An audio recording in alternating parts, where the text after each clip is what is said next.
کچھ لوگ رب کو مانتے ہی نہیں، کافر۔ کچھ لوگ اللہ ذو جلال کا نام لینے کے باوجود بھی کہتے ہیں کوئی اور بھی تو ہے نا جس کے سامنے سجدہ کیا جا سکتا ہے۔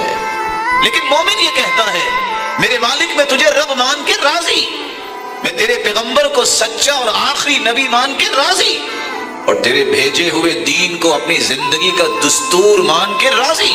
یہ 3 کلمے اگر صبح و شام کو 3 مرتبہ پڑھ لیتا ہے، 5 انعامات سے نوازا جائے گا، اس کے گناہوں کو اللہ معاف کر دیتے ہیں، ظالم کے ظلم سے اللہ اسے بچا دیتے ہیں۔ اللہ کے رسول قیامت کے دن اس کی سفارش اور شفاعت کریں گے، اور اللہ کے رسول نے فرمایا صلی اللہ علیہ وسلم لآخذنہ بیدہ، میں اپنے ہاتھ سے اس کا ہاتھ پکڑ کے جنت میں داخل کروں گا۔